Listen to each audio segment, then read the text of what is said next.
His fifth trip was quite different from any of the others. In the first place, the little gallipot of a boat that we were in was gravely overloaded. 5 grown men, and 3 of them, Trelawney, Redruth, and the captain, over 6 feet high, was already more than she was meant to carry. Add to that the powder, pork, and bread bags. The gunwale was lipping astern. Several times we shipped a little water, and my breeches and the tails of my coat were all soaking wet before we had gone 100 yards. The captain made us trim the boat, and we got her to lie a little more evenly. All the same, we were afraid to breathe. In the second place, the ebb was now making a strong rippling current running westward through the basin, and then southward and seaward down the straits by which we had entered in the morning. Even the ripples were a danger to our overloaded craft, but the worst of it was that we were swept out of our true course and away from our proper landing place behind the point. If we let the current have its way, we should come ashore beside the gigs, where the pirates might appear at any moment. "I cannot keep her head for the stockade, sir," said I to the captain. I was steering, while he and Redruth, 2 fresh men, were at the oars.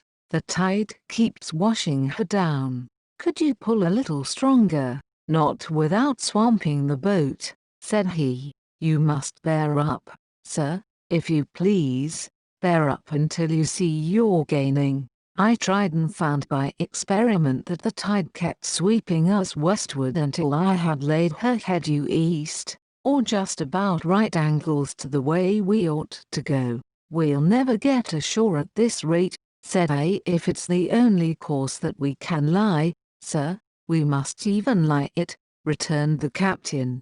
"We must keep upstream. You see, sir," he went on, "if once we drop to leeward of the landing place, it's hard to say where we should get ashore. Besides, the chance of being boarded by the gigs, whereas the way we go the current must slacken, and then we can dodge back along the shore. The current's less ready, sir," said the man Gray, who was sitting in the foresheets. "You can ease her off a bit." "Thank you, my man," said I, quite as if nothing had happened, for we had all quietly made up our minds to treat him like one of ourselves. Suddenly the captain spoke up again, and I thought his voice was a little changed. "The gun," said he. "I have thought of that," said I, for I made sure he was thinking of a bombardment of the fort. "They could never get the gun ashore,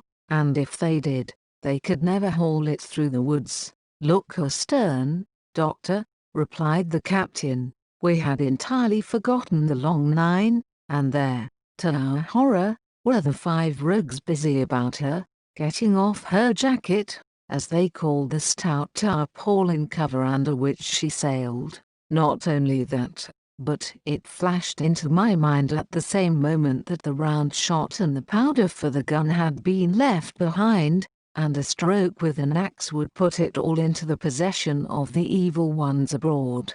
"Israel was Flint's gunner," said Gray hoarsely. "At any risk, we put the boat's head direct for the landing place." By this time we had got so far out of the run of the current that we kept steerage way even at our necessarily gentle rate of rowing, and I could keep her steady for the goal. But the worst of it was that with the course I now held we turned our broadside instead of our stern to the Hispaniola and offered a target like a bound oar. I could hear as well as see that brandy-faced rascal Israel hands plumping down a round shot on the deck. "Who's the best shot?" asked the captain. "Mr. Trelawney, out and away," said I. "Mr. Trelawney, will you please pick me off one of these men, sir?" "Hands, if possible," said the captain. Trelawney was as cool as steel. He looked to the priming of his gun. "Now," cried the captain, "easy with that gun, sir, or you'll swamp the boat. All hands stand by to trim her when he aims." The squire raised his gun, the rowing ceased, and we leaned over to the other side to keep the balance, and all was so nicely contrived that we did not ship a drop. They had the gun, by this time, slewed round upon the swivel, and Hans, who was at the muzzle with the rammer, was in consequence the most exposed. However, we had no luck, for just as Trelawney fired, down he stooped, the ball whistled over him, and it was one of the other four who fell. The cry he gave was echoed not only by his companions on board but by a great number of voices from the shore, and looking in that direction I saw the other pirates trooping out from among the trees and tumbling into their places in the boats. "Here come the gigs, sir," said I. "Give way then," cried the captain. "We mustn't mind if we swamp her now. If we can't get to shore, all's up. Only one of the gigs is being manned, sir," I added, "the crew of the other most likely going round by shore to cut us off." "They'll have a hot run, sir," returned the captain. "Jack ashore, you know. It's not them I mind, it's the round shot, carpet bowls, my lady's maid couldn't miss. Tell us, Squire, when you see the match, and we'll hold water. 0171 meters. In the meanwhile we had been making headway at a good pace for a boat so overloaded, and we had shipped but little water in the process. We were now close in 30 or 40 strokes and we should beach her, for the ebb had already disclosed a narrow belt of sand below the clustering trees. The gig was no longer to be feared, the little point had already concealed it from our eyes. The ebb tide, which had so cruelly delayed us, was now making reparation and delaying our assailants. The one source of danger was the gun. "If I'd erst," said the captain, "I'd stop and pick off another man." But it was plain that they meant nothing should delay their shot.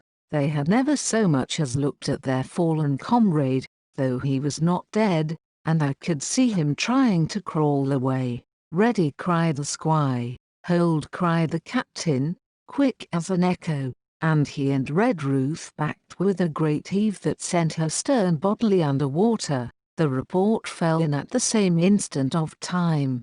This was the first that Jim heard, the sound of the squire's shot not having reached him. Where the ball passed, not one of us precisely knew, but I fancy it must have been over our heads and that the wind of it may have contributed to our disaster. At any rate, the boat sank by the stern, quite gently, in 3 feet of water, leaving the captain and myself, facing each other, on our feet. The other 3 took complete headers, and came up again drenched and bubbling.